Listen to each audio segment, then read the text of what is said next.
এই জলসা করার নেকির কাজ না গুনার কাজ? কথা বলে না? নেকি। আচ্ছা, জিনা করা নেকির কাজ না পাপ কাজ? পাপ। কোথায় আছে? কোরআন।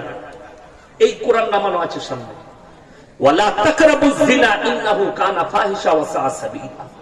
ব্যভিচার করা তো দূরের কথা, যে রাস্তায় ব্যভিচার হয় সে রাস্তার ধারে পাশে যাতায়াত করা। আমি মাঝে মাঝে পুরুলিয়া ডিস্ট্রিক্টে জলসা করতে যাই। এই বছর একটাও দাওয়াত দিই, তার অনেকগুলো কারণ আছে। রাত 12টায় জলসা স্টার্ট হয়, বাকি গজল চলে 12টা পর্যন্ত। ওই জন্য বন্ধ করে দিয়েছি, যে দাওয়াত দিই দেন। ওই কাছের লোক ফোন করলে একটা দুটো নিই। তো আসানসোল থেকে আমার বাড়ি থেকে যেতে গেলে আসানসোলের ওপর দিয়ে যেতাম, ডিসেলভার ব্রিজ পার করে, দামোদরের ব্রিজ পার করে যেতে হয়। তো এই আসানসোলের ভেতরে একটা জায়গার নাম হচ্ছে নিয়ামতপুর, চীনের। ওইখানে একটা পাড়া আছে লচিপুর নাম, নিয়ামতপুরের আগে, যেখানে দেহ ব্যবসার আড্ডাখানা বিরাট বড়। পশ্চিম বাংলায় 2য় নম্বর, কলকাতা সোনাগাছির পরে 2য় নম্বর ওইটা। এই জায়গাটাকে মাত্র 2 কিলোমিটারের জন্য আমি কতটা রাস্তা কভার করি জানি?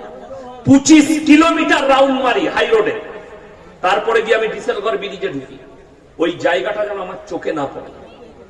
আর বড় কষ্ট লাগছে, এটা মাদ্রাসার জলসা। আমি চ্যালেঞ্জ ছুড়ে বলে যাচ্ছি, আপনারা বিনা পয়সায় সব লোককে খানা খাওয়াচ্ছেন তো? হ্যাঁ, সব ফ্রি খানাটা খাওয়াচ্ছেন? আমি ওইটা বলি না। আজকে জলসা থেকে মাংস ভাত ফ্রি। কি খাওয়ালেন? কি? ছেঁচড়া, ওতে মাংস দিয়ে দিয়েছি। আমার মাদ্রাসায় 130 টাকা কিলো ওয়াগা রয়্যাল চাল, 40টা গরু জবাই হয়, 25 থেকে 30 হাজার শ্রোতা খানা খায়।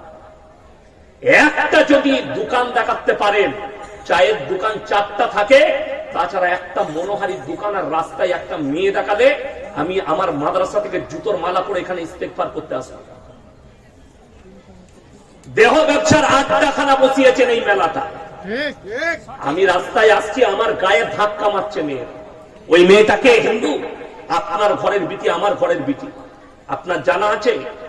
তার শরীরটা আমার গায়ে লাগলে অনেকজন বলবে আপনারা তো মৌলবি মানুষ, হুজুর মানুষ, আপনার নিয়ত খারাপ হবে কেন? বুকা, আমি তো অনেক দূরের কথা। কোরআন এটা সূরা ইউসুফ, জুলাইখা যখন নিজেকে বেবস্ত্র করে দাঁড় করিয়ে দিল ইউসুফ নবীর সামনে, কোরআনে আছে ওয়ালাকাদ হাম্মাত বি ওয়া হাম্মা বিহা লাউলা আররা বুরহান রাব্বি। কিছুক্ষণের জন্য শয়তান ধোঁকা দিয়েছিল, আমার আল্লাহ আমাকে হেফাজত করেছে।